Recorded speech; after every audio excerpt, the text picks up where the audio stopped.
با نام یاد خود.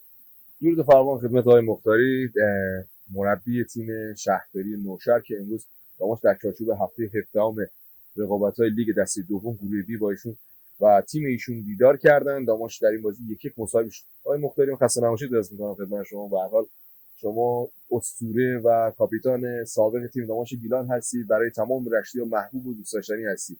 آقا از وضعیت اینجا بگید و از وضعیت بازی امروز چطور بوده؟ عرض سلام دارم خدمت شما و تمامی دوستان. خسته نباشید میگم بهتون بابت گزارش این بازی. خیلی خوشحالم که کماکان پیگیر این زحمت میکشید مثل گذشته و هوادارهای داماش رو در جریان زنده مسابقات قرار میدید. شرایط والا من اول فصل درخواست سرمربی تیم به این تیم اومدم.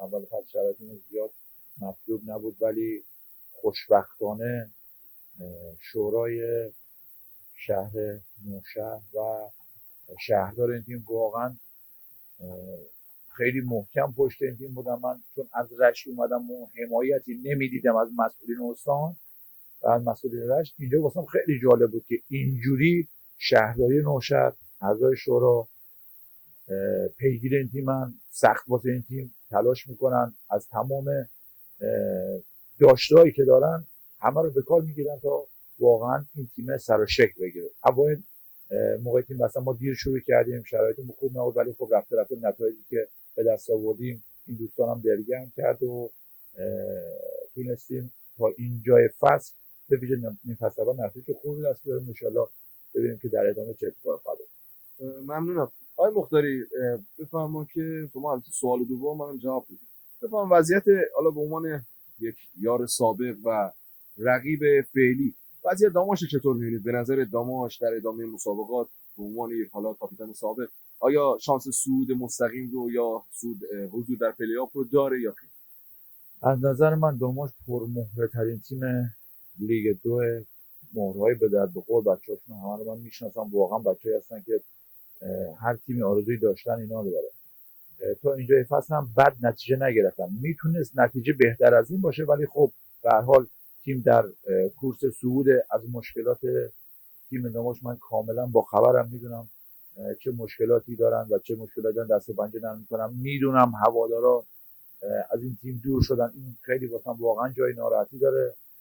من هر جا باشم، حتی گفتم اگه من رئال مادریدم برم، تیمی که تو قلبم داماش، یعنی داماش رو نمیتونم با هیچ چیزی عوض کنم. حتی اگه توی تیم پر هوادارم برم و تیم اول آخرم داماشه، ولی هر جا باشم با جون و دلم واسه اون تیم زحمت میکشم. من خیلی ناراحتم میبینم که هوادارا رابطه خوبی با تیم ندارن. امروز جاشون واقعا تو استادیوم خالی بود، واقعا استادیوم بود.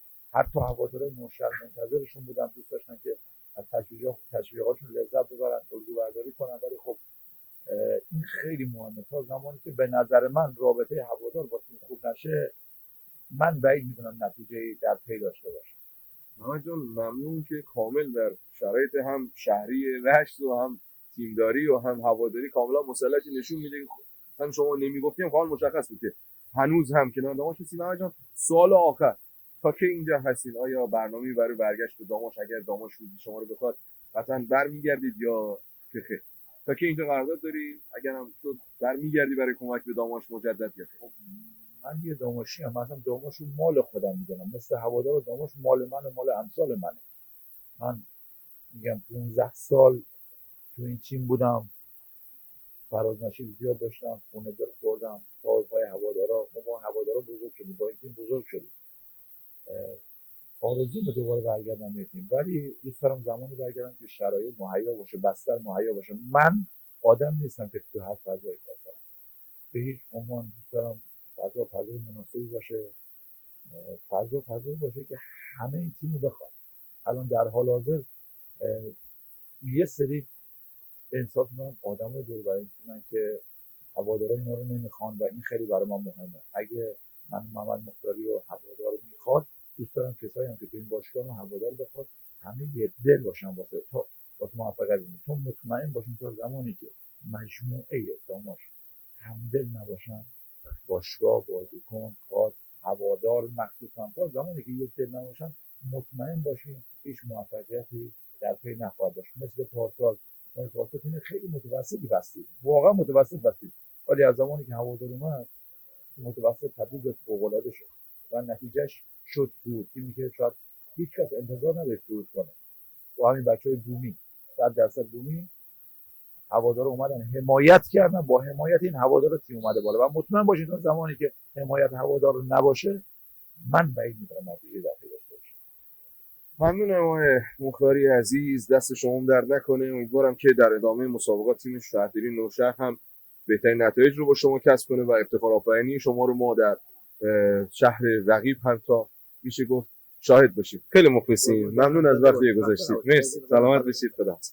ممنونم که همراه ما بودید. با این گزارش دیدید که محمد مختاری کاملا تسلط داشتن بر وضعیت تیم دامشق. بدرود.